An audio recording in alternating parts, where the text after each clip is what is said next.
स्वागत है आप सभी का अपने चैनल फ्यूचर पॉइंट में। तो दोस्तों आज की इस वीडियो में मैं बताने वाला हूं बिहार बोर्ड मैट्रिक परीक्षा 2026 के लिए हिंदी का ऐसे क्वेश्चन जो बिहार बोर्ड में बार बार पूछे जाते हैं। तो इस वीडियो को शुरू से अंत तक देखिएगा, इस वीडियो को कहीं से स्किप मत कीजिएगा और इस चैनल पर नए तो चैनल को सब्सक्राइब कीजिएगा और वीडियो को लाइक जरूर कीजिएगा। तो चलिए स्टार्ट करते हैं आज का वीडियो। तो दोस्तों यहाँ पे आपका पहला नंबर प्रश्न है, पंडित बिरजू महाराज किस कला से संबंधित है।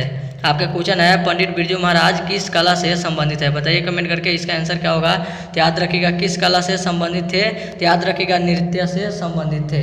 यहाँ पे आपका बी ऑप्शन राइट आंसर होगा। आगे बढ़ते हैं अगले प्रश्न को। तो दोस्तों यहाँ पे आपका अगला प्रश्न है, बहादुर का पूरा नाम क्या था। आपका क्वेश्चन है बहादुर का पूरा नाम क्या था, तो याद रखिएगा दिल बहादुर नाम था। क्या नाम था, तो दिल बहादुर नाम था। यहाँ पे आपका डी ऑप्शन राइट आंसर होगा। चलिए अगले प्रश्न को चलते हैं।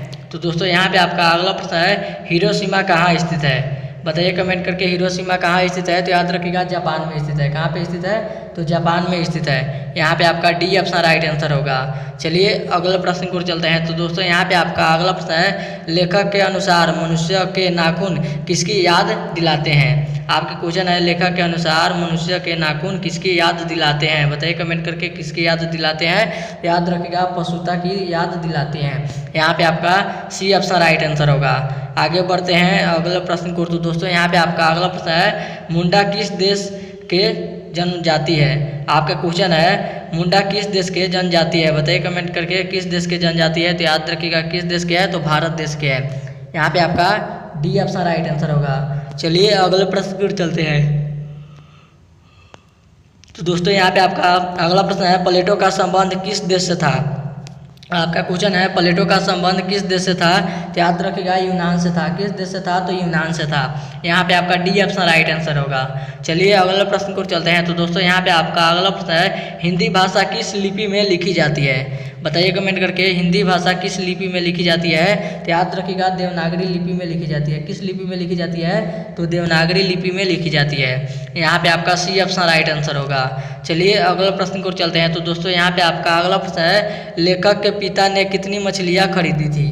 आपका क्वेश्चन है, लेखक के पिता ने कितनी मछलियाँ खरीदी थी। तो याद रखिएगा 3 मछलियाँ खरीदी थी। कितनी मछलियाँ खरीदी थी, तो 3 मछलियाँ खरीदी थी। यहाँ पे आपका सी ऑप्शन राइट आंसर होगा। आगे बढ़ते हैं अगले प्रश्न को। तो दोस्तों यहाँ पे आपका अगला प्रश्न है, हाथ साफ करना मुहावरे का सही अर्थ क्या है। आपके क्वेश्चन है, हाथ साफ करना मुहावरे का सही अर्थ क्या है। तो याद रखिएगा चोरी करना। क्या होगा मुहावरे का सही अर्थ, तो चोरी करना। यहाँ पे आपका सी ऑप्शन राइट आंसर होगा। आगे बढ़ते हैं अगले प्रश्न को। तो दोस्तों यहाँ पे आपका अगला प्रश्न है, निम्न में से कौन समूहवाचक संज्ञा है। आपका क्वेश्चन है, निम्न में से कौन समूहवाचक संज्ञा है, बताइए कमेंट करके इसका आंसर क्या होगा। तो याद रखिएगा कौन है, तो सोना। यहाँ पे आपका डी ऑप्शन समूहवाचक संज्ञा है। आगे बढ़ते हैं अगला प्रश्न को। तो दोस्तों यहाँ पे आपका सेना।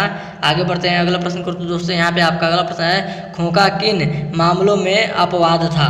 आपके क्वेश्चन है, खोखा किन मामलों में अपवाद था। तो याद रखिएगा किन मामलों में अपवाद था। तो याद रखिएगा घर के नियम की धज्जियां उड़ाने में अपवाद था।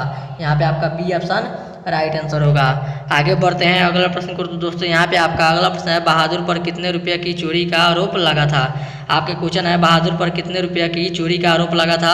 तो याद रखिएगा 11 रुपया का चोरी का आरोप लगा था। यहाँ पे आपका बी ऑप्शन राइट आंसर होगा। आगे बढ़ते हैं अगले प्रश्न को। तो दोस्तों यहाँ पे आपका अगला प्रश्न है, भारत की प्राचीनतम भाषा कौन सी है। आपका क्वेश्चन है, भारत की प्राचीनतम भाषा कौन सी है। तो याद रखिएगा संस्कृत है। कौन सी है, तो संस्कृत है। यहाँ पे आपका सी ऑप्शन राइट आंसर होगा। आगे बढ़ते हैं अगला प्रश्न को। तो दोस्तों यहाँ पे आपका अगला प्रश्न है, खोखा का दूसरा नाम क्या था। आपके क्वेश्चन है, खोखा का दूसरा नाम क्या था। तो याद रखिएगा कासू था। क्या नाम था, तो कासू था। यहाँ पे आपका सी ऑप्शन राइट आंसर होगा। चलिए अगले प्रश्न को चलते हैं। तो दोस्तों यहाँ पे आपका अगला प्रश्न है, सेन साहब की नई मोटर कार कितने की थी। आपके क्वेश्चन है, सेन साहब की नई मोटर कार कितने की थी। तो याद रखिएगा 7,500 की थी। कितने की थी, तो 7,500 की थी। यहाँ पे आपका बी ऑप्शन राइट आंसर होगा। आगे बढ़ते हैं अगले प्रश्न को। तो दोस्तों यहाँ पे आपका अगला प्रश्न है, भारत में बेरोजगारी का एक प्रमुख व प्रत्यक्ष कारण क्या है, बताइए कमेंट करके। आपके क्वेश्चन है, भारत में बेरोजगारी का एक प्रमुख व प्रत्यक्ष कारण क्या है। तो याद रखिएगा क्या है, तो जाति प्रथा है। यहाँ पे आपका सी ऑप्शन राइट आंसर होगा। आगे बढ़ते हैं अगले प्रश्न को। तो दोस्तों यहाँ पे आपका अगला प्रश्न है, भारत से हम क्या सीखे के लेखक कौन है। आपकी क्वेश्चन है, भारत से हम क्या सीखे के लेखक कौन है। तो याद रखिएगा कौन है, तो मैक्स मुलर है। कौन है, तो मैक्स मुलर है। यहाँ पे आपका डी ऑप्शन राइट आंसर होगा। चलिए अगला प्रश्न को चलते हैं। तो दोस्तों यहाँ पे आपका अगला प्रश्न है श्रम विभाजन और जाति प्रथा के लेखक कौन है। आपके क्वेश्चन है श्रम विभाजन और जाति प्रथा के लेखक कौन है। तो याद रखिएगा भीमराव अम्बेडकर है। कौन है? तो भीमराव अम्बेडकर है। यहाँ पे आपका बी ऑप्शन राइट आंसर होगा। चलिए चलते हैं अगला प्रश्न को। तो दोस्तों यहाँ पे आपका अगला प्रश्न है खोखा खोखी का अर्थ क्या होता है।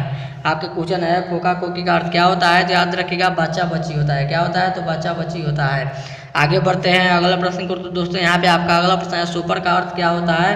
तो याद रखिएगा सोपर का अर्थ क्या होता है। तो यहाँ पे सोपर का अर्थ यही होता है, शायद ड्राइवर होता है। यहाँ पे आपका डी ऑप्शन राइट आंसर होगा। और ये था आपका वीडियो का लास्ट क्वेश्चन। अब वीडियो यहीं पर खत्म करते हैं। उम्मीद करते हैं वीडियो आप सभी को बहुत ही अच्छा लगा होगा। तो इस वीडियो में जाते जाते इस वीडियो को जरूर एक लाइक कर दीजिएगा और चैनल पर नए तो चैनल को सब्सक्राइब जरूर कीजिएगा। तब तक मिलते हैं अगला वीडियो में। तब तक bye bye, thank you for watching. मिलते हैं अगले वीडियो में।